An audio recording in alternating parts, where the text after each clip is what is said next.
Live from downtown Detroit, home of WDIV and Click on Detroit, Local 4 News at 6 starts now.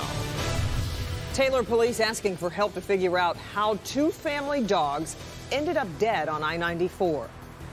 The DIA is doing what it said it wouldn't do, asking for more money, but it says there is a good reason for that. And that's coming up, but we're going to begin here at 6 with a blast of wintry weather. The word snow is getting a lot of attention tonight, but it's the cold that might actually hit us harder. Yeah, let's not yet time for shovels, fortunately, for most of the viewing area, but Ben, it is starting to feel like winter is moving in. Yeah, definitely. It's got that aesthetic to it. And yes, the word is being tossed around, but there are no watches, no advisories, and this is really going to have a minimal impact on us as far as the flakes go. There's one little batch of precipitation that's exiting the east side, but there's a lot more solid area of snow that's just coming in off of Lake Michigan, and you can see that's moving due east. So it's definitely going to affect parts of the thumb and our north zone as we get later on tonight. But eventually, that starts working its way south as we get overnight into tomorrow morning's commute, and we still could see a few flakes around tomorrow morning. Temperatures staying above freezing at least through midnight. We'll get down to that number close to it by daybreak tomorrow. Wind chills will be a big story, but that near record cold by the end of the forecast is all coming up. Don't forget to download our local forecasters app as you track this snow from Lake Michigan right here to our backyard. It's free in your app store by searching WDIV. Guys. Okay, Ben. Now to a disturbing story out of Taylor where two family dogs were found dead on I-94 near Telegraph Road. Police are now looking for witnesses to come forward with more information on what happened to these two dogs. Victor Williams spoke with their owner, who believes they were intentionally thrown into traffic. Devin, Kimberly, these two dogs really meant the world to a woman that we spoke to tonight who did not want to go on camera. So you can imagine that world was shattered when she was told that those two dogs had been found on the interstate and that there was a man who may have potentially put them there on purpose. Was that good? They were my kids. They were good dogs. This Dearborn Heights dog owner is broken, devastated, and confused. Earlier this week, her family was torn apart when her two dogs, Malachi, a Rottweiler Australian Shepherd mix, and Apollo, a 5-month-old black German Shepherd, got loose. We went and looked for them, couldn't find them. She started checking every animal shelter nearby, but when she made her way to the city of Taylor's animal shelter, nearly 8 miles away from her home, she found her fur babies, but not like she hoped. He told me he had both my dogs, and they had multiple calls saying that a guy threw them out on the freeway. Both Malachi and Apollo died after being hit on Interstate 94, and there are still a lot of unanswered questions as to how they got there. Taylor Animal Shelter did confirm that people called saying there was a man in a black truck with two loose dogs on the freeway, but when they arrived, all they found were the canines' bodies. The hardest thing their mother says she's had to do was explain what happened to her 2-year-old son. He keeps asking where Wawa is. That's what he called Malachi. I don't know what I'm going to do next. I'm hoping we catch this guy. And back here live tonight, we're told that since this happened, the owner of those two dogs, she's received so much support online from all the people who saw her story after she shared it. And because of that reason, these two dogs are now able to be cremated. Victor Williams, Local 4, back to you. Well, Victor, any leads for police so far? Well, right now, police, they need people to call in, the same people who called in earlier to say that they saw those two dogs on the interstate with that man in that black truck. They need them to actually call in again so they can get more concrete information to continue this investigation. Let's hope they do. All right, Victor. Well, it was Halloween night last week when a man was gunned down by someone wearing a clown mask. Well, now we've learned the victim is the key suspect in the 2017 murder of LaDiamond Myers. Sean Lay is breaking this story for us tonight. Sean, you spoke with her sister. What is she telling you tonight? LaDiamond Myers' sister telling me very simply, Kimberly, tonight that karma, she says, sneaks up on you. We've confirmed tonight that the man killed in the gas station on Halloween night last week was the key suspect in LaDiamond Myers' unsolved murder from 2 years ago. How often does Sheila Calvin think of her sister? Every day. I got her obituary right next to my nightstand. Her sister LaDiamond Myers expecting a baby when she was found brutally beaten and killed inside a nightmare vacant home on Detroit's west side. Her babies, ages 8 months to just 5 years old, were in the home with her body naked, with a baby inside of her with 4 kids at the end of the bed.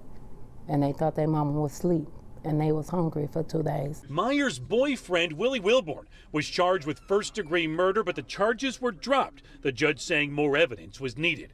Wilborn has been free ever since. This past Halloween night, a man is in line at this gas station at Grand River in Southfield. He was shot in the back of the head and killed. Police say the gunman was seen on security camera and was wearing a clown mask. Tonight, the medical examiner's office confirms the man shot and killed was Willie Wilborn. Sources confirm the man is the same suspect in the murder of LaDiamond Myers. That's karma that snuck up on you. LaDiamond's sister says she would prefer the person who killed her sister to be locked up, thinking about the crime. Think about it. Consequences that you did what you did, and these kids said Daddy put mommy to sleep. That's what hurts even more. We're here live tonight at Detroit Police Headquarters now. We checked with police about the clown mask shooter still on the loose tonight. Pictures of him on clickondetroit.com. They also say LaDiamond Myers' murder investigation remains open and active. We're live tonight. Sean Lee, Local 4. Kimberly, back to you. Okay, Sean, thanks. Another high-ranking UAW official is facing charges relating to the ongoing federal corruption investigation into the UAW. Joe Ashton becomes the 13th and highest-ranking person charged in the federal investigation. Ashton served as the UAW General Motors vice president from 2010 to 2014. He is facing wire fraud and money laundering charges in connection to a bribery and kickback scheme involving 2 other UAW associates. It's expected he's going to plead guilty, according to officials this afternoon. 4 people facing charges tonight after an investigation into a string of ATM thefts that we've reporting on throughout the area. The 4 were arrested in Ferndale yesterday by Canton police after attempting to break into a mobile gas station. That's on Woodward Heights and Hilton. Each individual now being charged with breaking and entering. Well, a lot of people in Metro Detroit had their eyes on the mayoral race in Livonia because history was in the making. The city has elected its first female mayor, and our Coco McAvoy had the opportunity to speak with her about her plans for that community. For the first time in nearly 70 years, Livonia will have a female mayor, and she's already got some big plans. This was an amazingly inspiring campaign. And it resulted in a historic win for Maureen Miller-Brosnan. You know, it really is humbling, first of all, that I get a chance to lead as the first female mayor. And what I'm hoping is that the path that I create is one that is made of concrete. It was a tight race. Brosnan won by just 164 votes. I really believe that the way that we captured those votes was because we had a grassroots effort that started at the very beginning. That effort isn't ending with the campaign. Brosnan plans to get right to work in office. So my number one job upon taking office in January is going to be to make sure that we have a well-staffed fire and police department. Right now, the city is down 30 officers and 9 firefighters. We're going to have to come in, renegotiate some contracts, make sure that we've got everything on the table so that we have a competitive compensation program. Brosnan also wants to tackle education and roads. Making sure that we get our fair share of the road dollars that are coming into the state. She wants Livonia to keep its small town charm, but also believes there should be some change. Trying to create place and space where we find activities that bring young people together and yet still continue to service our senior citizens. Come January, Brosnan will be working alongside a now mixed city council with some veterans and some new members. It's really just going to give us an opportunity to retool a lot of the things that we've been doing in Livonia that have been so successful. And Brosnan is ready to take on the significant challenge.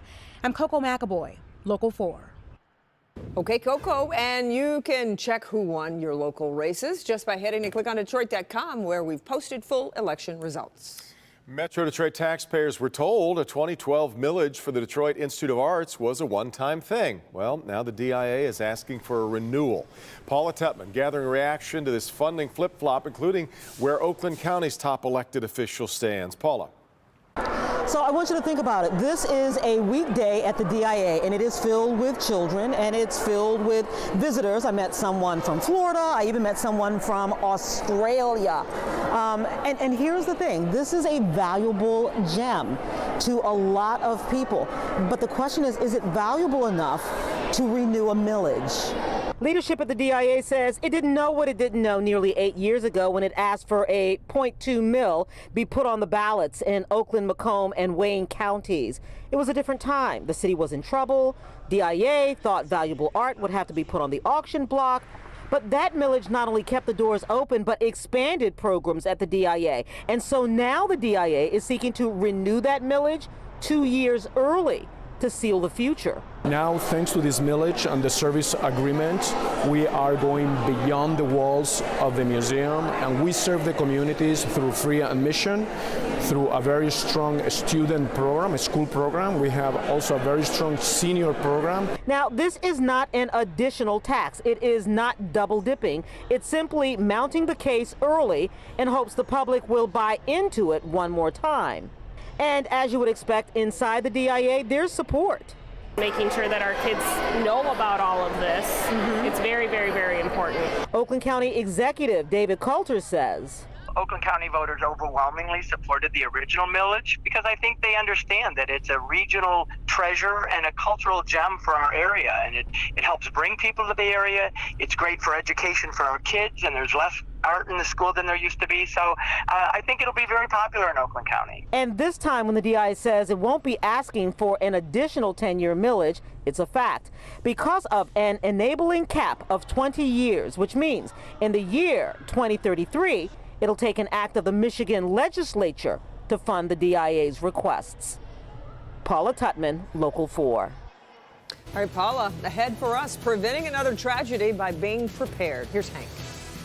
Preparing you for danger in your home. House fires have killed more than 80 people this year in Michigan, and now we are with firefighters showing you what you need to do right now to prepare yourself, your family, and your home. Help Me Hank, coming up. All right, Hank, also the charges a local teacher is now facing after a test police say he couldn't pass at school. The breathalyzer.